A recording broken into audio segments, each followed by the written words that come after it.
দিল্লি মানুষের হোক। তাহলে 13 বছর পর সেই ব্যর্থতা, যার দরুন বাংলাতে নেমে এসেছিল দ্য গ্রেট বেঙ্গল ফেমিন 1770।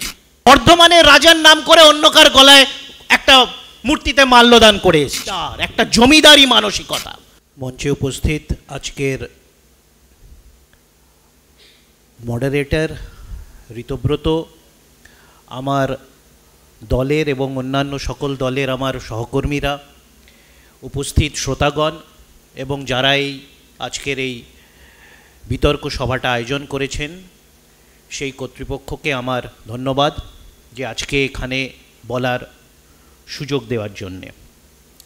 ইতিমধ্যেই আজকের বিষয় নিয়ে অনেকেও বক্তব্য রেখেছেন। দিল্লি কার? নিশ্চয়ই আমাদের জোট আছে, আমাদের বিরোধী একটা জোট আছে, কিন্তু এর সবার উপরে জারি হোক, আমি আন্তরিকভাবে চাইব, আমরা সকলে চাইব, আপনারাও চাইবেন, দিল্লি মানুষের হোক। দিল্লিতে যেই ক্ষমতায় আসুক, তাদের কাজের মাধ্যমে মানুষের দাবি দাওয়া প্রতিফলিত হোক। তাই আজকে আপনাদের এটা ভাবতে হবে যে আমি একটি দলের প্রতিনিধিত্ব করছি, এখানে আরও দল আছে, দিল্লিতে একটি দল আছে, আমাদের এখানে সরকার আছে। তো এই দলগুলি কিভাবে অপারেট করে? এই দলগুলি কি মানুষের দাবি দাওয়ার ভিত্তিতে তাদের সরকার, তাদের প্রশাসন চালায়? ভুল ত্রুটি সকলের হতে পারে, সেই ভুল ত্রুটির মাধ্যমে সে নিজেকে শোধন করে কি নিজেদের কোর্স কারেকশন করে, নাকি আগের থেকে কিছু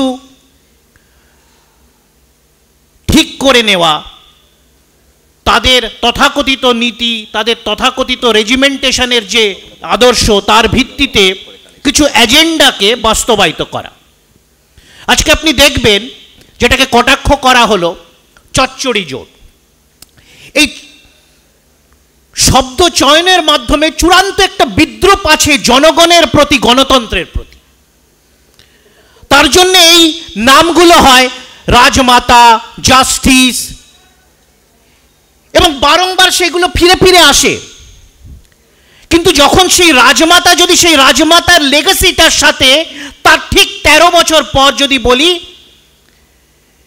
যে 1757 সালে যে পলাশির যুদ্ধ নিয়ে এত কথা হলো, আমরা 10 দিন ধরে আলোচনা করছি, কিন্তু তার 13 বছর পর 1770 সেই ইংরেজদের এই বাংলার দেওয়ানি দেওয়ার ফলস্বরূপ যে বাংলাতে এত বড় দুর্ভিক্ষ হলো, যার কবলে 3 কোটি তৎকালীন বাঙালি সমাজের মানুষকে পড়তে হলো, সেটার দায়টা কি বিজেপি নেবে? তার কারণ হচ্ছে, যদি পলাশির যুদ্ধতে সেই দিনকার প্রশাসন, সেই দিনকার বাংলা দেওয়ানি যদি ব্রিটিশদের দেওয়াটা সঠিক পথ হয়ে থাকে, তাহলে 13 বছর পর সেই ব্যর্থতা, যার দরুন বাংলাতে নেমে এসেছিল দ্য গ্রেট বেঙ্গল ফেমিন 1770। তাই এইগুলোর মধ্যে চূড়ান্ত একটা, প্রথম কথা শিক্ষার অভাব, এবং তার সাথে মানুষ এবং গণতন্ত্রের প্রতি একটা চূড়ান্ত অবজ্ঞা। এখানে বারবার বলা হলো, একটু আগে আমার দলের নেতা, আমাদের এখানে সম্ভবত একজন জনপ্রতিনিধি অরূপ বলছিল যে বর্ধমানে আজকে দিলীপ ঘোষ বর্ধমানের রাজার নাম করে অন্য কার গলায় একটা মূর্তিতে মাল্যদান করে এসছে। কিছু বছর আগে আপনাদের মনে থাকবে বিরসা মুন্ডার নাম করে এমনি একজনের গলায় মাল্যদান করে চলে এসেছিল, এবং তারপর বলেছিল আমি মাল্যদান করে দিলাম, আজ থেকে ওটাই বিরসা মুন্ডা। তো দেখবেন প্রত্যেকটি মানব অনুভূতি, প্রত্যেকটির গণতন্ত্রের স্তম্ভের প্রতি চূড়ান্ত অবজ্ঞা, এবং যেটা প্রদীপ্ত এখানে বলার চেষ্টা করল, জমিদার, একটা জমিদারি মানসিকতা, যে আমরা তো এই সব আমরা আছি। আপনি দেখবেন যখন কোনো তৃণমূলের সরকারের প্রতি, কোনো একটি বিশেষ পলিসির প্রতি যদি মানুষ প্রশ্ন করে, তাহলে দেখবেন বদলায়। এখানে অরূপ জনপ্রতিনিধি, ও জানে যে কিভাবে ওর ওয়ার্ডে কেউ ওর রং দেখছে না, যে কিভাবে মানুষের দাবি দেওয়ার মাধ্যমে সে ওয়ার্ড পরিচালনা করছে। কিন্তু আপনি কখনো বিজেপির থেকে এটা আশা করতে পারেন না। এদের প্রধানমন্ত্রী যখন কৃষি বিল ফেরত নিতে বাধ্য হয়, তখন এটা বলে না যে বিলটা ভুল ছিল, আমরা পড়ে দেখেছি, মানুষ বিরোধিতা করেছে, মানুষ বিক্ষোভ দেখিয়েছে। সুতরাং আমাদের অনুভূতি, মানুষের গণতান্ত্রিক অনুভূতিটা ভুল। প্রধানমন্ত্রী বলছে আমি বোঝাতে পারিনি, আপনি বুঝতে পারেননি, এবং প্রতিনিয়ত চেষ্টা চলছে পুনরায় ওই বিলগুলো কি করে আবার আমাদের মাথায় চাপানো হবে। এখানে বলা হলো 370, কিরকম কত বড় হিপোক্রেসি দেখুন। 370 নিয়ে এত বড় এত তাদের কথাবার্তা ডায়লগবাজি, যখন 370 কাশ্মীর থেকে তোলা হচ্ছিল ঠিক সেই সময়, যেটা হয়তো অভিষেক বলার চেষ্টা করলো, নাগাল্যান্ডের বুকে 371 নিয়ে সেখানকার বিচ্ছিন্নতাবাদীদের সাথে এরা কথা চালিয়ে যাচ্ছে। আজ থেকে 10-12 বছর আগেও প্রত্যক্ষভাবে নাগাল্যান্ডে বিচ্ছিন্নতাবাদীরা রাস্তাতে, মোড়ে, মাঠে, ময়দানে এইভাবে তাদের স্বাধীনতা দিবস পালন করতো না। আজকে সঠিকভাবে যদি ভিডিও আপনার কাছে থাকে কিংবা খোঁজ নেওয়ার আপনার কাছে পন্থা থাকে, আপনি খোঁজ নিয়ে দেখবেন কিভাবে বিচ্ছিন্নতাবাদীরা মাথা চাড়া দিয়েছে। কিন্তু এই খবর আমরা পাই না। এই খবরকেও আটকে রাখা হচ্ছে কেন? কি জমিদাররা নিয়ন্ত্রণ করছে, জমিদাররা ঠিক করছে কি দেখব কি দেখব না। আজকে বারবার বলা হলো আমাদের 28টি দলের ঘোষিত জোট, আপনি বিদ্রুপ করতে পারেন, কিন্তু আপনি যদি এত শক্তিশালী হন আপনি 36টা দলের করেছেন কেন? এবং 36টা দলের মধ্যে এমন দল আছে যারা আপনাকেও গালাগালি দিয়েছে, আপনিও তাদের গালাগালি দিয়েছেন।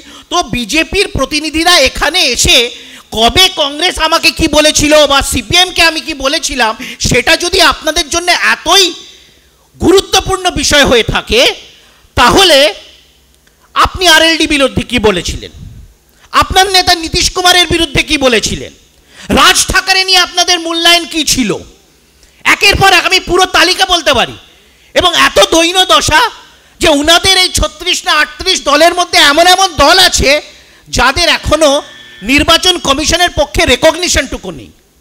এরপরেও কেন কি একটা স্বৈরতান্ত্রিক মানসিকতা, স্বৈরতান্ত্রিক চিন্তাভাবনা এখানে এলো। সিএ, আজকে ভাবুন যে বিষয়গুলো বললাম, যে কৃষি বিল থেকে আজকে জিএসটি থেকে আজকে প্রত্যেকটি ডিমনিটাইজেশন, বারবার আমরা জানি প্রধানমন্ত্রী বুক ঠুকে বলছে জিএসটি করে আমি 3 লক্ষ ছোট এবং মাঝারি শিল্প বন্ধ করে দিয়েছি। এখানে বেকারত্বের কথা হচ্ছিল, যেই প্রধানমন্ত্রী 3 লক্ষ ছোট এবং মাঝারি শিল্প এবং এক একটা এই এসএমইর মাধ্যমে যদি 10 জনেরও চাকরি বা রুজি রুটির সংস্থান হয়ে থাকে, তাহলে ভাবুন সংখ্যাটা গিয়ে কোথায় দাঁড়ায়। কিন্তু তারা বুক ঠুকে বলছে, কারণ মানুষের প্রতি চূড়ান্ত অবজ্ঞা। তারা সংবিধান পাল্টাবে, তারা দেশে এক আইন করবে, তারা সিএ করে বাঙালিদের বিতাড়িত করবে, এইগুলো তাদের ঘোষিত এজেন্ডা। তো সুতরাং দিল্লি কার থেকে বড় কথা, শুধু ইন্ডিয়া জোটের নয়, দিল্লি মানুষের জোটের যাতে হয়, এইটা আমাদের লক্ষ্য রাখতে হবে। ধন্যবাদ।